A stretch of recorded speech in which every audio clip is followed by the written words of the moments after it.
So then, I pay homage to the Gautama, who, moved by his compassion, taught the holy Dharma to rid us of all distorted views. So today, we are going to go through hitting the essence in 3 words, but I first want to give the background to this teaching. In India, there didn't exist what are known as Nyingma and Sarma, New Translation School and Old and New Translation Schools. But in Tibet, since the time of the great translator Rinchen Sangpo, what is known as the later phase of the dissemination of Buddha Dharma in Tibet came, and then before that was called the old dissemination of the teaching of the Buddha in Tibet. And regarding the old translation school of the Nyingma school, there is the categorization of 9 vehicles. So first are the 3 vehicles based on the Four Noble Truths, and then the 3 vehicles of outer Tantra, and then the 3 vehicles of the inner Tantra, which are called mastering. Mastery of the method. And so in the first 3 vehicles, what are taught are those of the antidotes, which are the temporary antidotes, specific antidotes to the negative emotions. So in connection with the 3 trainings, and we use the different specific antidotes. And so within the 3 vehicles, there are those of the Shravakas, Pratyeka Buddhayana, and the Bodhisattvayana. And then with regard to Tantra, or Secret Mantrayana, there are these outer Tantras, which are threefold. They're threefold Tantras. So these are called the Gadubrikje, which means the practice of austerity in the Vedic tradition. And so we have the Kriya, the Upa, and Yoga Tantras, so which deal with the practices such as taking a bath, washing, and then also practicing fasting and so forth, which are to do with those of the practice of penitence.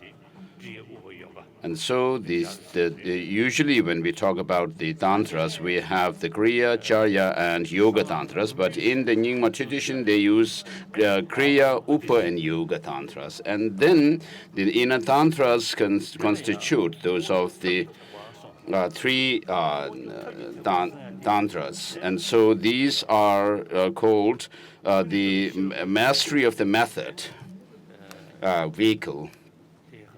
So what that means is, regarding the view of the wisdom of emptiness, the view of emptiness, it is already taught in the first 3 vehicles.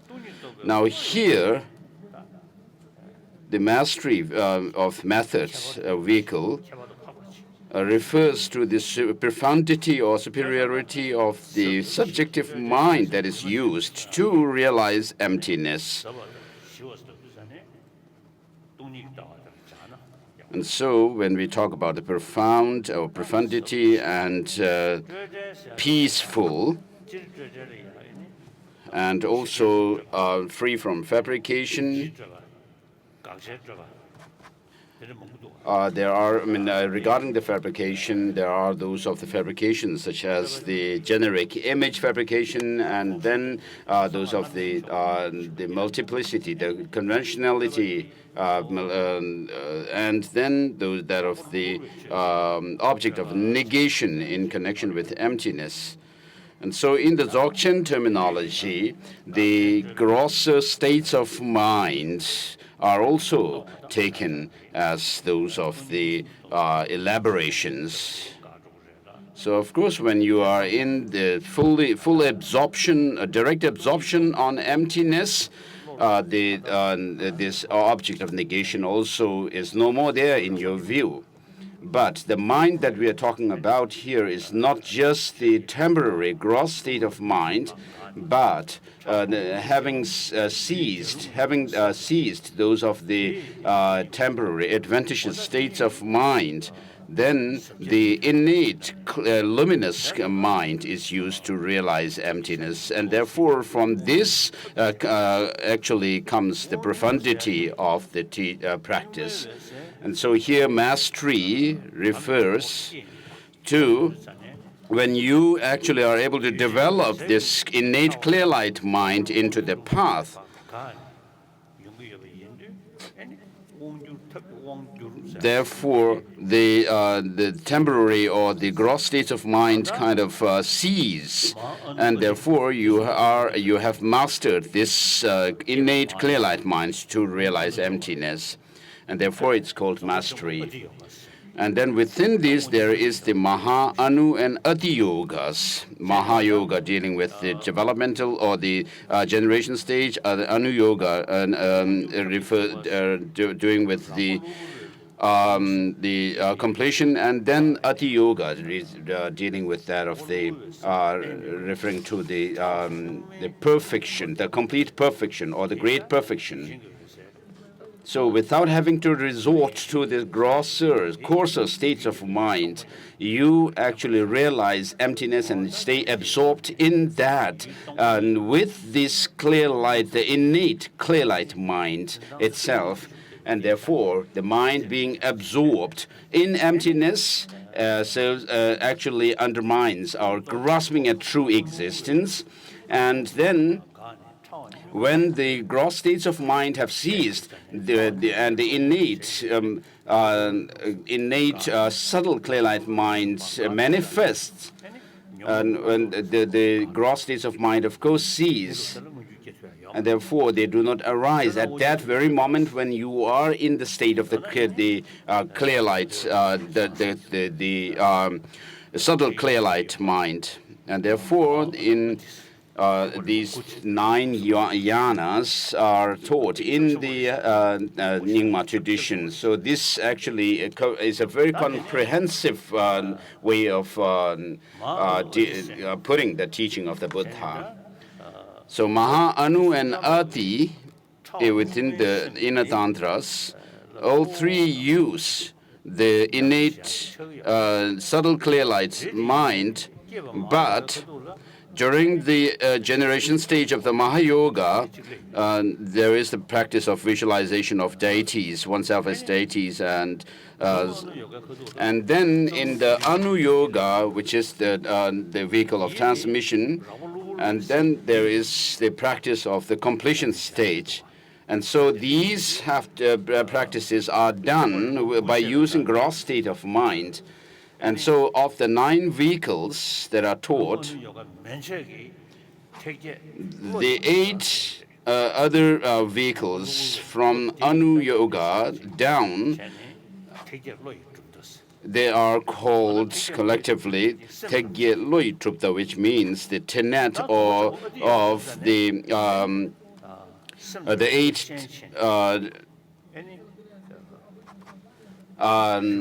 tenets or vehicles using the mind.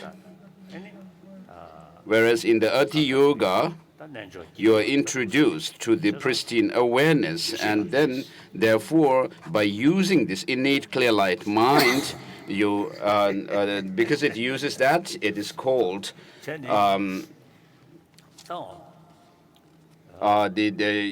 taking the wisdom or the pristine awareness into the path.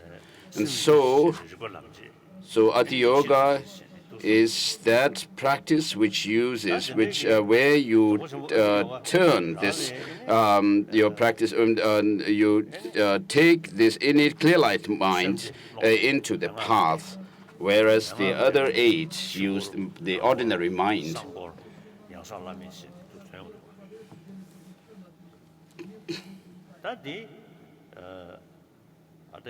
And then within that, there is also the inner, outer, inner, and then the innermost traditions. And then during the Guhyasamaja Tantra, there is also a lot of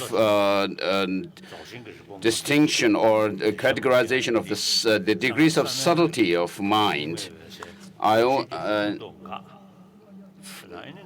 From this tradition, after having stopped the movement of what are known as the 80 conceptions, then you go through the 4 empty states, and then of which there is the all empty state of clear light.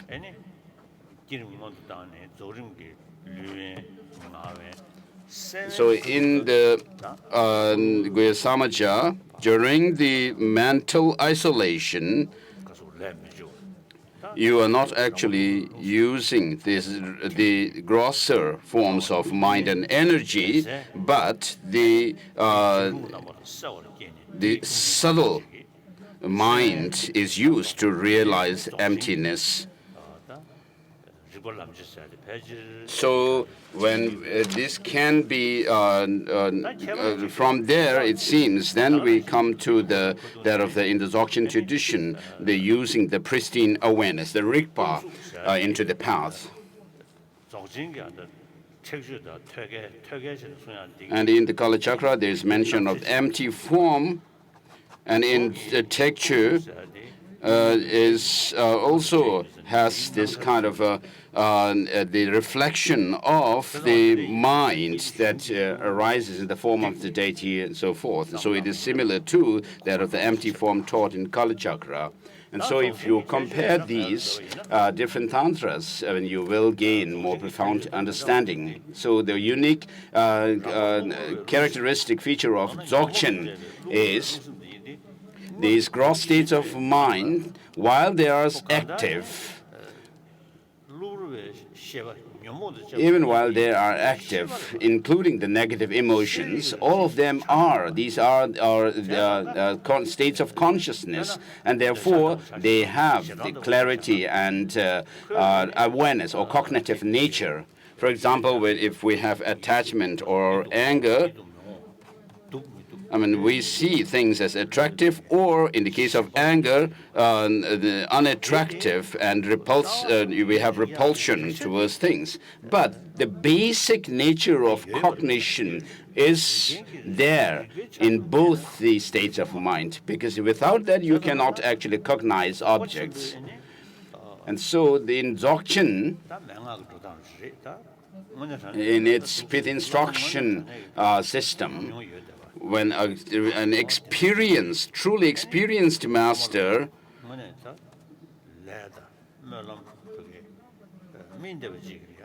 teaches a disciple whose karma and his aspirational prayers are ripened, while this student still has this active gross states of mind, there is within that wherein there is this clinging to apprehending objects, and then there is also the aspect of the mere cognition of the objects. So that mere clarity or luminous and awareness nature, when you are able to become aware of it and then sustain it in your meditation, then the grasping at objects, apprehending objects, gradually kind of diminish. And so, therefore, this is why it is known as the Yeshe Lamche, which means taking the pristine awareness, the primordial wisdom into the path. So an analogy that is given usually is a sesame seed is permeated fully with the oil in it. And similarly, all states of consciousness or cognition are permeated with this the aspect of awareness. So in the Samaja Tantra, it is mentioned that all the gross forms of mind and wind energies dissolve into the clear light mind. And then when you arise from that state of clear light mind, there is the experience in the reversal order of those of the three, which are called blackish near attainment, then reddish increase, and then whitish appearance. And so it is said that all forms of mind, all aspects, different types of mind, actually arise from that clear light mind, and they dissolve back into it, and therefore when you think along these lines, you can actually, it makes sense to say that all types of cognition are permeated by this Rigpa. In the Anuyoga Tantra, you use those of the energy with drops and channels and so forth, and then you, through that practice, you try to actually stop those of the flow of the gross forms of energy and mind, and then actualize this clear light mind. Whereas in the Ati Yoga, without using the gross states of mind in your meditation, you use that pristine awareness, primal awareness nature of the mind itself in your meditation, and then sustain it in the meditation. And therefore, in the Dzogchen, in order to understand well what is known as Rigpa Sangtel, this pristine awareness, breaking through with this pristine awareness, I mean, it's important to. I mean, it would be helpful to understand what is taught in the what is taught in the. I mean, what is stated here could actually help understand the Sarma tradition of the dissolution process and clear light mind and so forth, and then vice versa. And therefore, in Tibet, although we have the Nyingma and Sarma traditions, if you could follow a non-sectarian tradition by studying all these different traditions, it would be really helpful. So I have mainly studied the Sarma tradition, like those of the writings of the 17 Nalanda masters and so forth. And then I also mentioned it yesterday briefly, in the Kagyu tradition, Mahamudra also uses this clear light mind, taking the clear light mind into the path. In the Nyingma also, that is what is done. And then in the Sakya tradition, there is mention of Seltong Sungchok, which means union of the clarity and emptiness.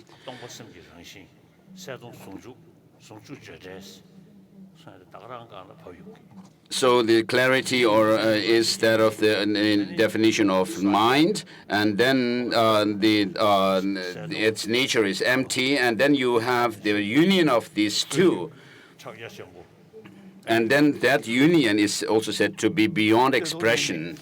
And so in the Gelug tradition, there is, in the Kagyu tradition, the Mahamudra, and then in the Gelug traditions, Dedong, the union of bliss and emptiness, and so forth. And so, although there are different terms that are used, like in the Sakya tradition, Seldong Zinme, which means non-apprehension of the clarity and emptiness, and then in the Dzogchen, the clear light, this pristine awareness, and so. Dzogchen with the great perfection and so forth. If you really are well versed in the different traditions, then you will understand that they converge to the same point.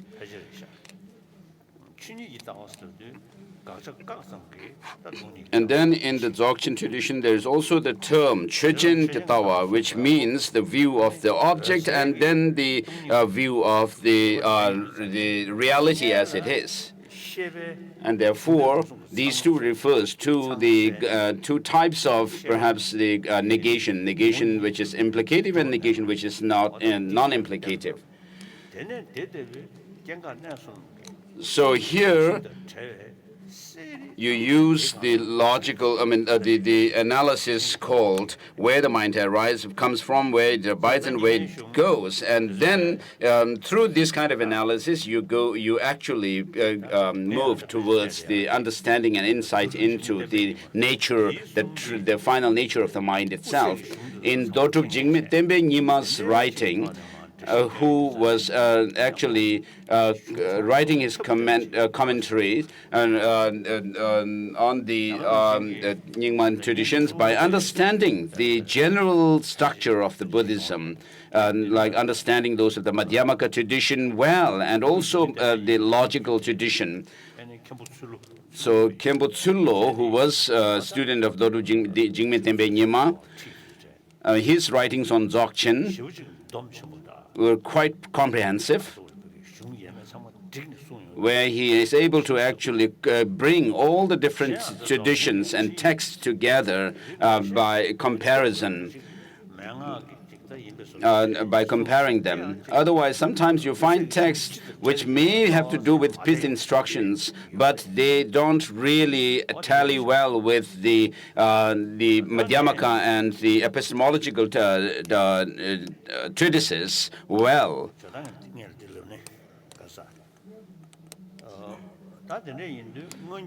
So in the Nyingma, the old translation school,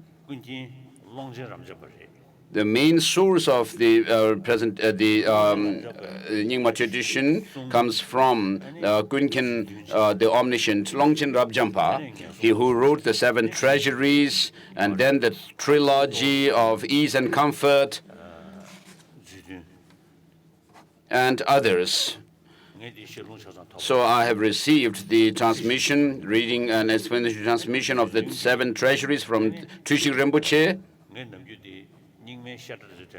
So when I go to Nyingma's institutions of learning, I ask them to study Longchen Rabjampa's Trupta Dzu, the treasury of philosophical systems, because it helps to understand the import of the different philosophical schools.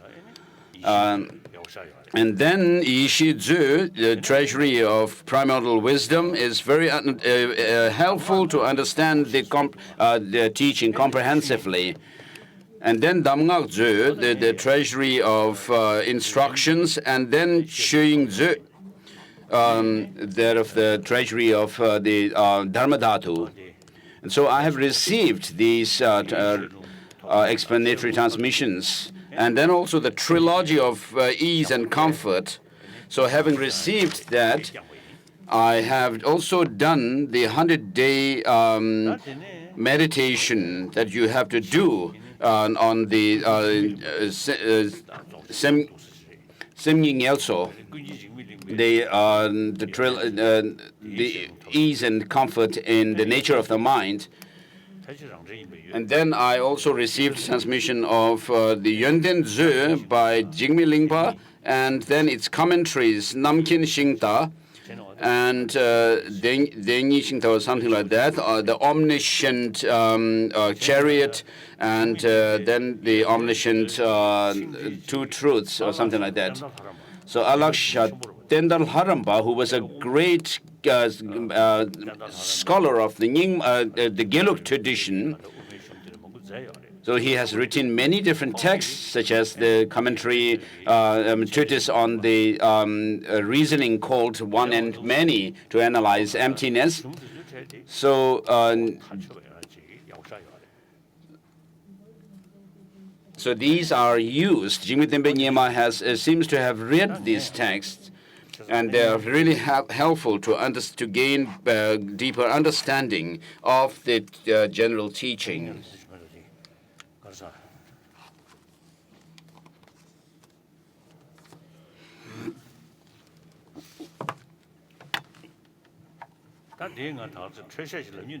So I also wish to say this as on the aside. So Je Rinpoche himself, the Master Tsongkhapa, received teachings from the great Mahasiddha of Lhodak, Namka Gyaltsen by name, who was someone who had a direct vision of Vajrapani and also received teachings. And so Tsongkhapa received teachings from him.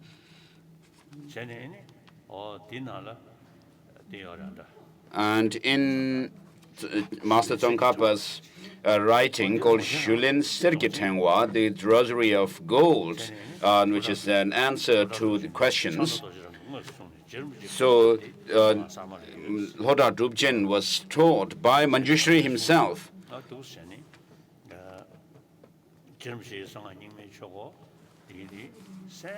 And so told that Rinpoche also had the special connection with the Nyingma tradition.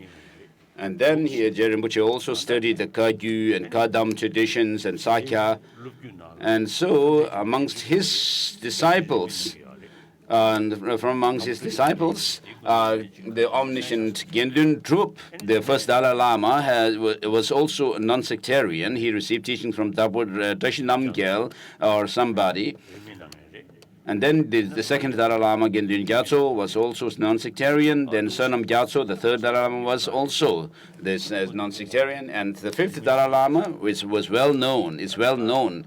And then the 13th Dalai Lama also was well known for being the non-sectarian. And then in my earlier part of my life, I used to follow only the Gelug tradition.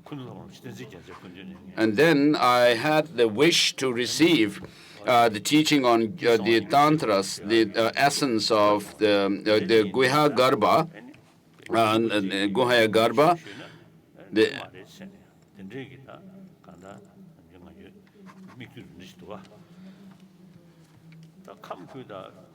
the essence of the secrets. So there is this saying amongst the Gelugpas who follow the Gelug tradition strictly. They used to say that you cannot receive teachings as a Gelugpa because of myself propitiating Shugden, and therefore it is said that as a practitioner of Gelug, you cannot receive teachings of other traditions, particularly Nyingma tradition. And then later on, I found out that in the great fifth Dalai Lama's writings, it is mentioned that the Tölgyel was someone who was born from a wrong prayer, and then his nature is that of the perfidious spirit, and then his function, what he does, is that of harming the beings and teaching of the Buddha. And therefore, I had done a series of tests and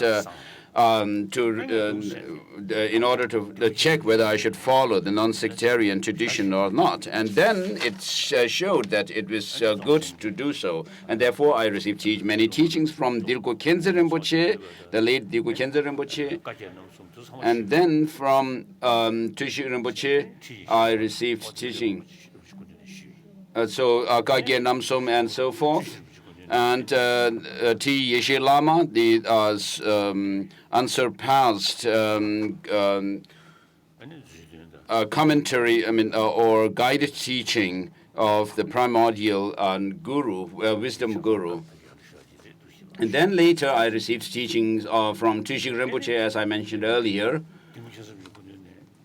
And so, from the Dzogchen Rinpoche, I received Guhya Garbha teaching, which is very good. The root text is the Guhya Garbha, and its commentary,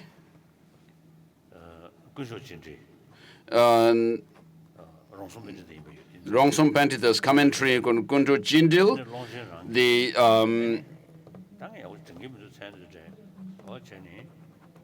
and Longchen Rinpoche's commentary also, Chokchu Minsel, eliminating the darkness in the 10 directions. And Dodrup Jingmi Tembe Nyima also has has an overview, a general explanation of the Guhyagarbha, which is very good, because he actually brings in the topics of Madhyamaka and also logic, the Pramana traditions as well. And then I also received another commentary from the Wekenze Rinpoche. So while I was propitiating Tergyal, I didn't have religious freedom, because I was told that I cannot receive teachings of Nyingma tradition, only Gelug tradition I was doing. And so after that, leaving the practice, I got freedom, religious freedom. The people who are worshipping Tergyal these days say that I actually hinder their freedom of religion. So, of course, I cannot practice Dzogchen that much, but just having a good understanding of it, and of course, I do Vajrayakilaya practice. I have received teaching on the Sakya tradition of Lamde, the path and the fruits, and therefore I do practice on a daily basis Hey Vajra Tantra, and also receiving the path initiation and so forth. And then also I do that of Heruka practice, the 5 deity Heruka and so forth. And then Vajrayogini, which also comes from the that of the Sakya tradition. And also I do Gurukula, and then also a short practice of Vajrakilaya. And then with regard to the Kagye, the 8 Herukas, I have done the necessary retreat on the basis of the 5th Dalai Lama's text, Kagye Chidil. And then there is also a commentary by Rinzin the Vidyadhara Pema Tinle, where he says, though you may let the other teachings of the Nyingma tradition diminish or decline, but do not let the Kagye decline. And so it really was inspiring to me, this phrase or statement. So if we have to talk about the different traditions on the basis of hats, then my hat is rather multicolored. There is white and red, the red, yellow, and so forth.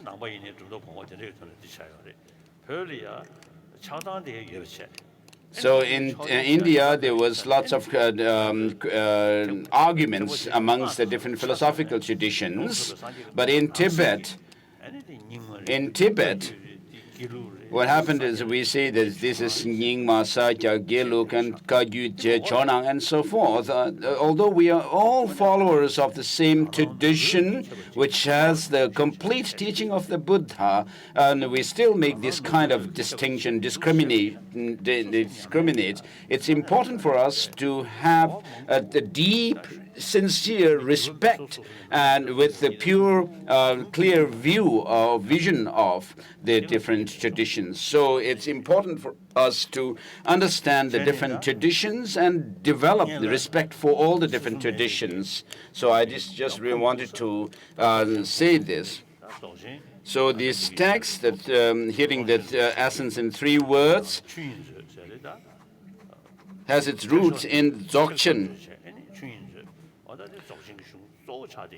So Tekchok Dze and Choying Dze, the treasury of Mahayana and the treasury of Dharmadhatu, are the main texts amongst Longchen Ramchampa's 7 treasuries. So I have the commitment to read that of the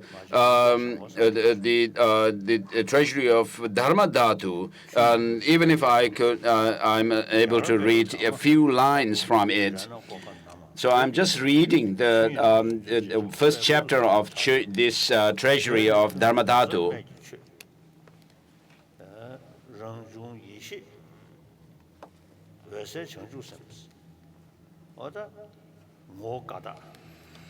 So there's mention of the nature, essence, and the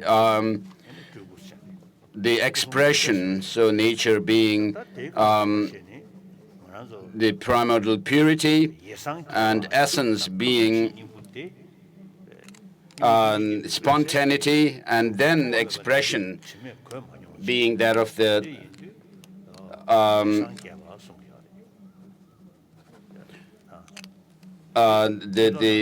unobstructedness.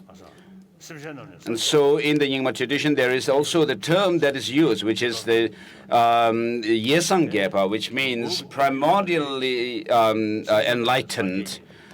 And also in the in Hayavajra Tantra, there is mention of such word, and also in Kala Chakra, Lagu Tantra or somewhere, it is also mentioned, a similar term is mentioned. So in the Hayas Yoga Tantra text also, there is such a term, which in the Dzogchen tradition is called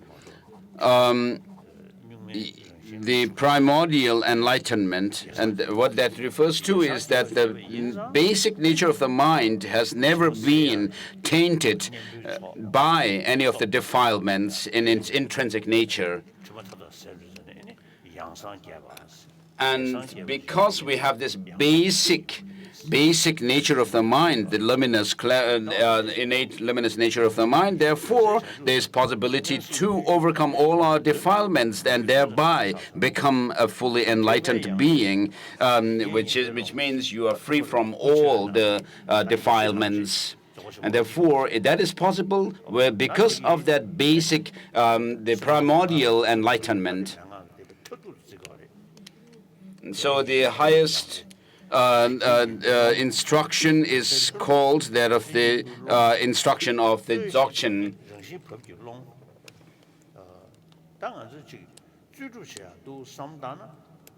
So when we talk about putting effort, we use our mind, the ordinary or the afflicted or the mind. Whereas in the Dzogchen, you don't use that as such, but you actually maintain that awareness of the pristine awareness. But that doesn't mean you should actually just have thoughtlessness. That doesn't mean it. Hedewa, as it will come later in the text that we are going to go through, in the hearing the three essence in 3 words, there is the term Hedewa, which is not what we are aiming at.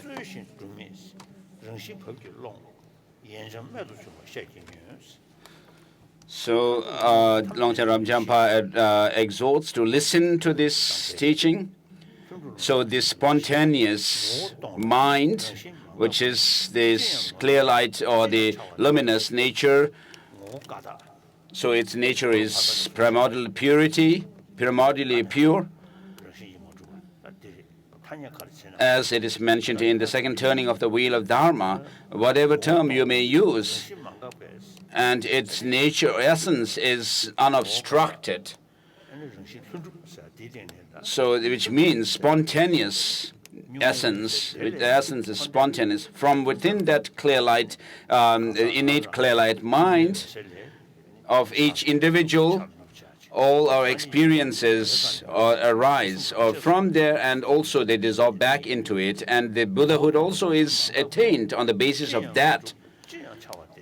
And so while its nature the essence is that it doesn't have any inherent existence, yet all the impure and pure realms also arise from this. So without wavering from this basic reality, so although all the samsara and nirvana arises from this basic clear light, it never wavers from it. This.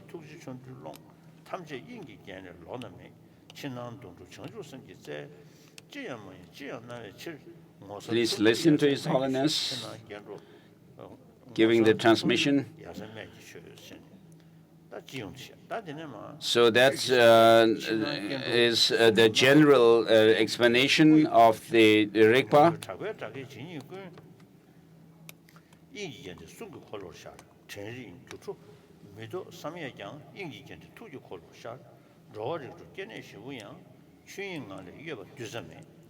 So all sentient beings in the 6 realms of existence, as well as the bodies of the Buddha, the speech and the mind, do not are not there apart from this basic clear light nature of the mind.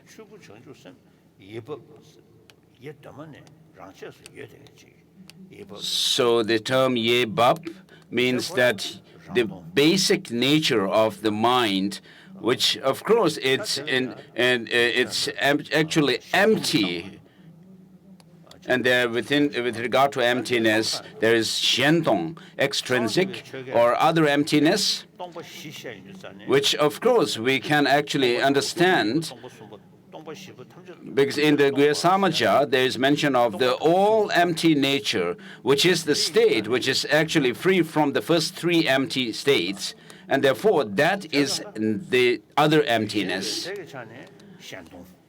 So from the point of view of the subjective mind, it is other emptiness, whereas if by looking at its ultimate nature of emptiness, then the mind also is empty of itself. So self-emptiness.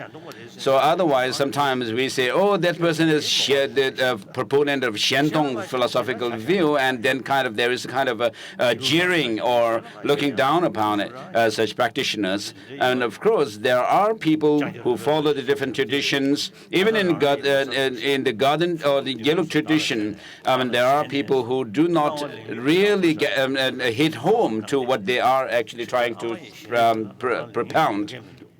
So Tangya Robedoji says, if you are not really able to hit the essence, hit home to that reality, the final reality of things, this mother, which he refers to, the emptiness of the mind, may run away from you. So some Geshes of the Gelug tradition seems to think that there is something when you try to explain the nature of the mind as being miluwa, which means incontrovertible, freshly incontrovertible, which is the definition of valid cognition. They actually seem to hold on to something in the mind as an essence of being that incontrovertible. From the mind itself, but that's not there. So of course, when you talk about valid cognition, you also have to understand that according to the Prasangika Madhyamaka tradition, even a valid cognition, which is valid in relation to its object, is a mistaken consciousness, mistaken cognition, because of being tinged by the appearance of independent existence and things. And therefore, in the Prasangika Madhyamaka philosophy, what is rejected is that of an objective, independent objective existence in things, whatever.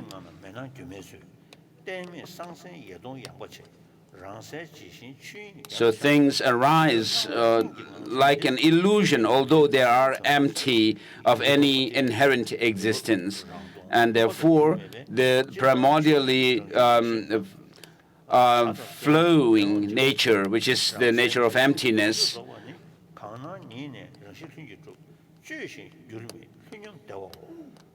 So there's no contrition in there, no contrivance.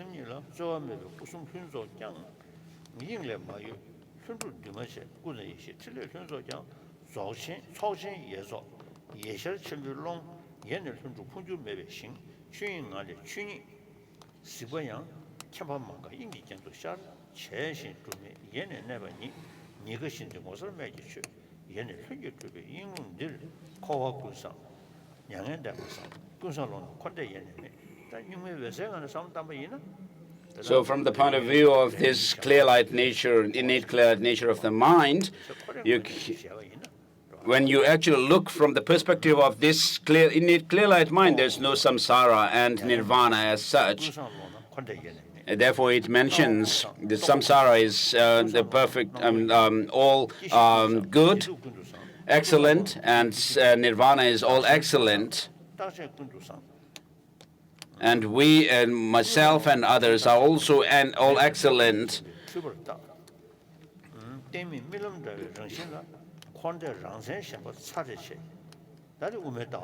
So this now relates to the Madhyamaka view. So when Dzogchen talks about chewing, it also thinks about the subjective mind, the clear light mind, and also that of the Madhyamaka view of emptiness. So you have to think along both the lines, not only thinking about the Madhyamaka presentation of emptiness, but also the subjective clear light mind. You need to take both together.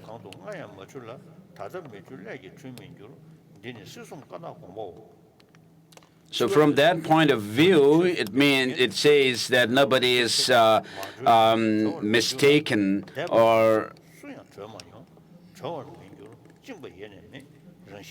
So there's no liberation, and this is the thought or the import of the ultimate or the primordial purity. And so, whether from the point of view of the emptiness, which is the object clear light, and then the subjective clear light, subjective mind, which is the clear light nature of the mind.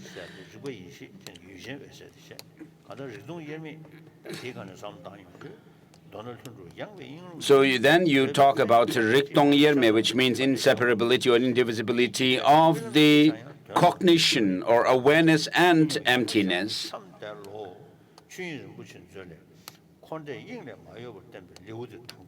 So this is the first chapter of the Treasury of Dharmadhatu, which is the chapter is named as Kodde Yingle Mayupa, which means unwavering from the samsara and nirvana, unwavering from this basic reality. Now let's go through the other text.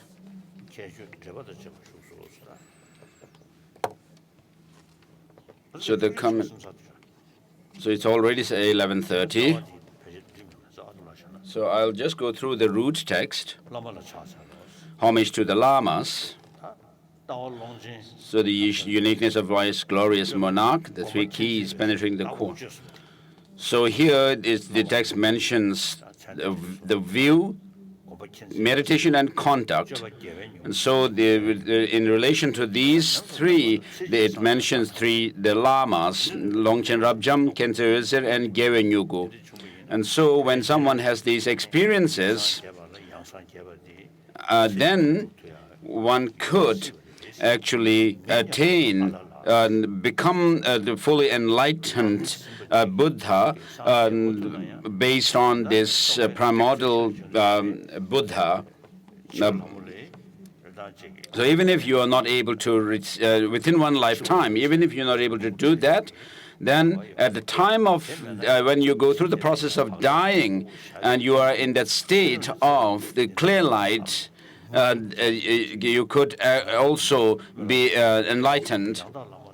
Even if that doesn't happen, because of having left a very thick or dense imprint of the practice of Dharma, it could also help yourself. As we make prayer, may throughout my life after life, may I be able to meet with a perfect guru, a fully qualified guru, and so forth. Inseparably. And so when you are about to, in the process of dying, of course, it's up to a certain point you have memory, and therefore if you are able to be mindful of these practices, And then in the Dzogchen tradition, there is a mention of a core emergent Rigpa.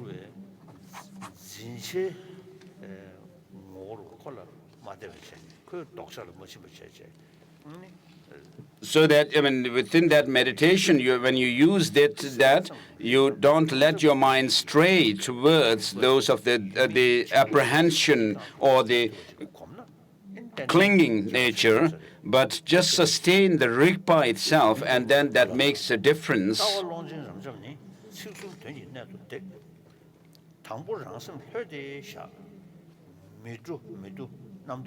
So the view is the multitudinous great expanse and so forth.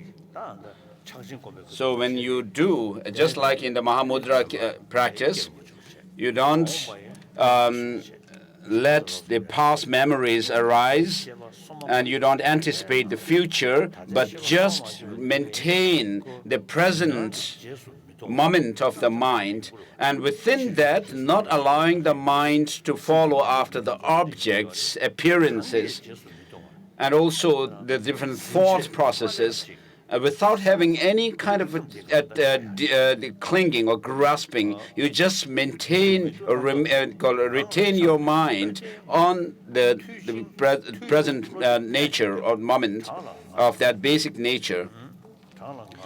So first, set your mind in a relaxed state, not emitting, not withdrawing, without conceptuality.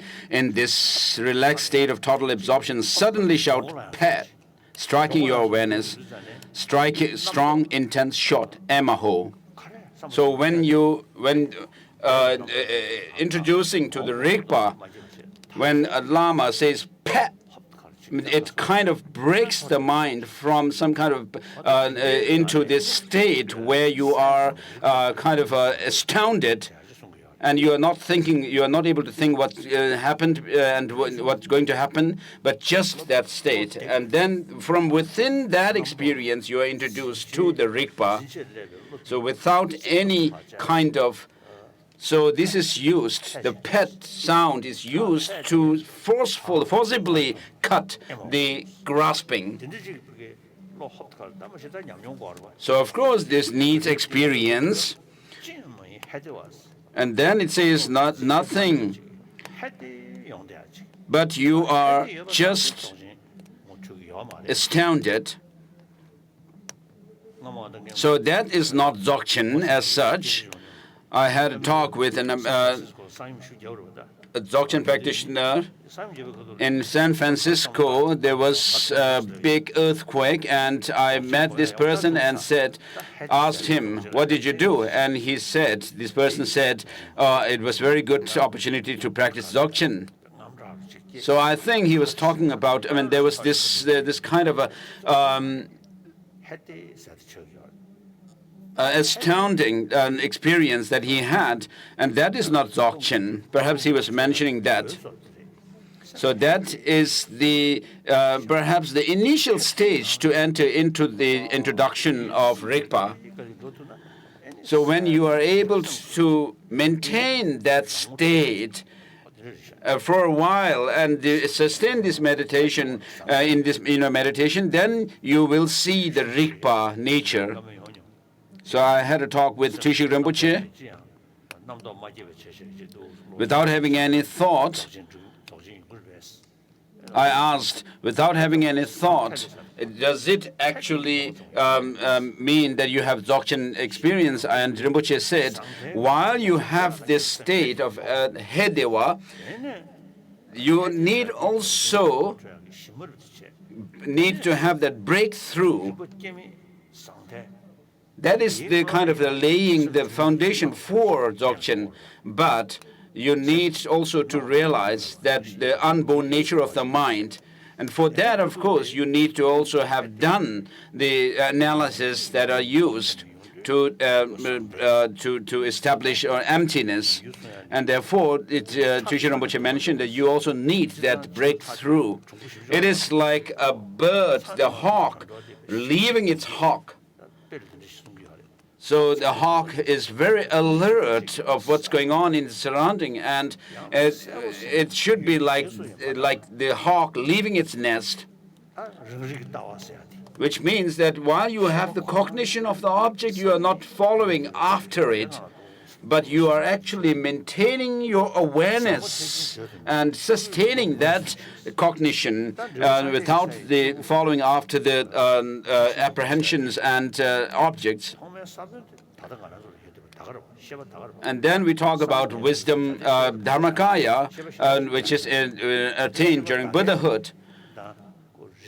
So there's no other mind than the mind that we have, the consciousness or the mind that we have now, which transforms into the mind of a Buddha by reducing and diminishing the negative emotions and defilements and so forth. And so this very Rigpa, which has that nature of breakthrough or Sangtel, is within ourselves. So starting unimpeded and penetration, unimpeded penetration, inexpressible, identified innermost awareness of the truth body, its entity is identified within yourself, the first essential. So first you need to really be introduced to and be able to recognize this basic nature of the mind yourself. So without which there is not going to be the Sangtel. Then, whether spreading out or abiding within, whether angry or desirous, happy or sad, at all times and occasions recognized and identified pristine wisdom.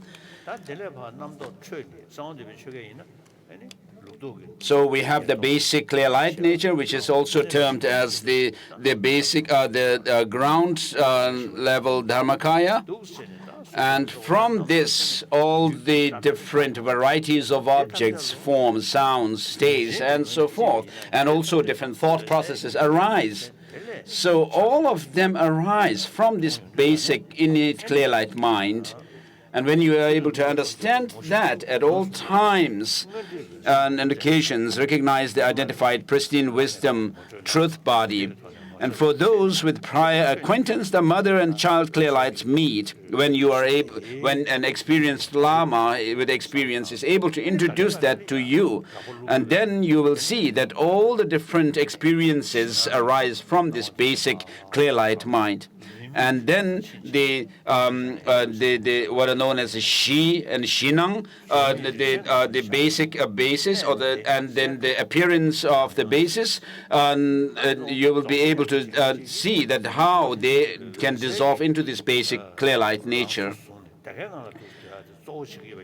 So in the Dzogchen practice, you are actually sustaining this Rigpa, this primordial, the pure Rigpa itself, without using any other thoughts, be founded in the inexpressible state of quality of innermost awareness, stability, bliss, when luminosity and light should again and again be destroyed. Make the syllable of method and wisdom suddenly descend. Meditative equipoise and subsequent attainment do not differ. So in your actual meditation session, you are sustaining this vessel, this luminous, clear light mind. And then in your post-meditative session, whatever experiences you come across, you should still be able to maintain that and find that all these appearances, all these experiences are the expression of this basic clear light mind. In the seven Dalai Lama's writing, it is said at the crossroad of these six the perceptions. There is this hazy, deceptive nature, but do not be deceived by it. Do not think that things have any independent objective existence, but maintain your awareness on emptiness. So Usually, of course, whatever we see, hear, and experience us appear as if there is some kind of independent objective existence from the side of the object. But once you realize emptiness, what you see is that these appearances are there, but they do not have any. And the appearances of objects are there, but these objects do not have any independent objective existence. So meditative equipoise and subsequent attainment do not differ. Continuously dwelling in the undifferentiable state, session and between session are not divided. However, so a Dzogchen practitioner has to, a true Dzogchen practitioner should live a hermit life, giving up all worldly affairs, and then Tögyel,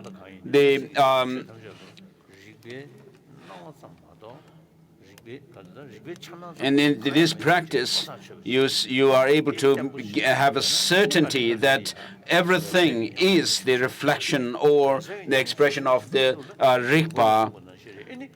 And as your experience of the Rigpa or the clear light mind becomes greater and greater, it's stronger and stronger, and you will be able to go into the Tögyel and so continuously dwelling in undifferentiated session, however, until attaining stability, meditation within having abandoned commotion is to be valued. Practice is done within division into sessions. At all times and occasions, maintain the display of just the truth body. Be firmly decided that there is none other than this. Be determined on this alone. The second essential. So all the experiences should be understood. You should have this certainty that everything is the expression or for the yourself, the clear light mind.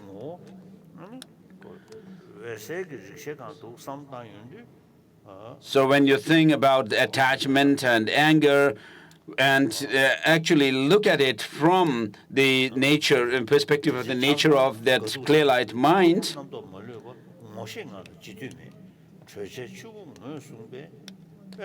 so at this time, number 3, within knowing the basic entity of all desires and hatred, pleasure and pain, and all adventitious conceptions, no subsequent connection is made. So all these experiences are the expression of or manifest from this clear light mind, and all the thought processes and all the appearances, when they are seen as the expression or the manifestation of the clear light mind, they become like writing on water. Through identifying the truth body, the mode of release, they become like writing on water. And so as you gain more and more experience of the Rigpa itself, then you actually find that you have actually you are meeting like an old friend, so that you don't let your mind go astray with these negative emotions like attachment, anger, and so forth. So with uninterrupted self-appearance and self-release, whatever dawns is sustenance for naked, empty awareness. So because everything that appears to your mind is the expression or the manifestation of that clear light mind, whatever fluctuates is the royal sport of the truth body, self-purifying without a trace, la. The way they dawn is like earlier, but the modes of release are importantly different. Meditation without this is mistaken path. Those having this without meditation are within the truth body. Confidence is found upon the release, the third essential. So that is about the wisdom part now. That of the view of which is the wisdom. The view endowed with its 3 essential points is assisted by and assists meditation entwined with exalted knowledge and empathy, as well as general deeds of the victor's children. Even if the victor presences of the 3 times consulted together, they would have no guidance exceeding this, that the revealer of the treasure of the truth body from the dynamism of innermost awareness raised this up as treasure from the vastness of the wisdom. Extractions of earth and stone differ from this. It is the final word of Garab Dorje, final extract of the exalted mind of 3 transmissions, restrictedly intended for heart children. It is profound meaning, conversation of the heart. Heart conversation. Do not lose this essential meaning, the essence of meaning. Do not neglect the instructions. So what you need to do is, having received the teachings, you need to reflect on it deeply and familiarize your mind over and over again with these teachings. Otherwise, they will not really bring any fruit. So the last 2 days, we had teaching on the general structure of approach of the Buddhism. So we had the teaching of the 17 Nalanda masters of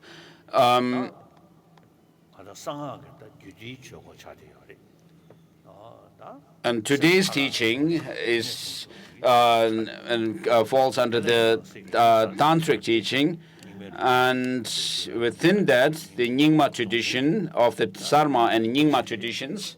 And this is this teaching comes under the category of 30, which means the guided teaching on the view. So the stages of mind, the 3 books of the stages of mind, I have received the transmission from Sakya Abbot Sangye Tenzin. And then the concise Lamrim, the songs of spiritual experience, I received from Tadar Rinpoche, Ling Rinpoche, and Tijan Rinpoche. And then this text, hitting the key essence in 3 words, I have received from, so, I don't know, maybe I received it from Digo Khenze Rinpoche.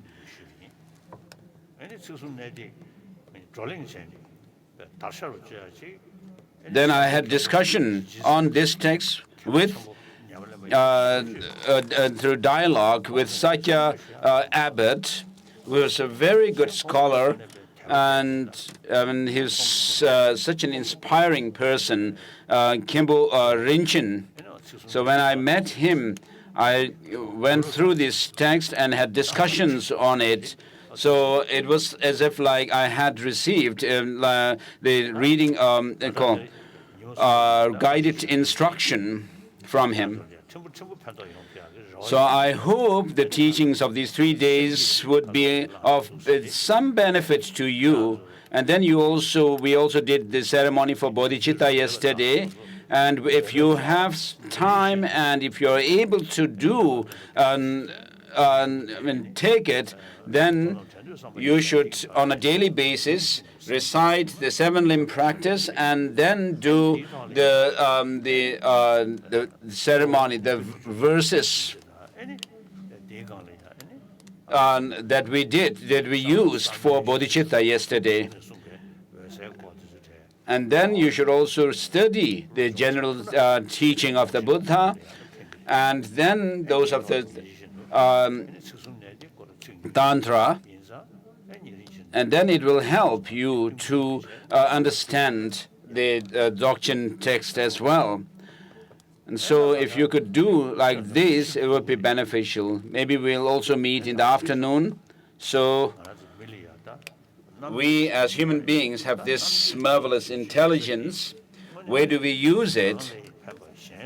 In order to help oneself and others, as well for temporary purpose, as well as long-lasting.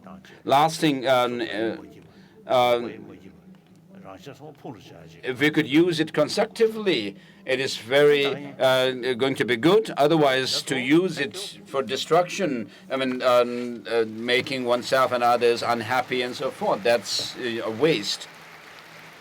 So thank you.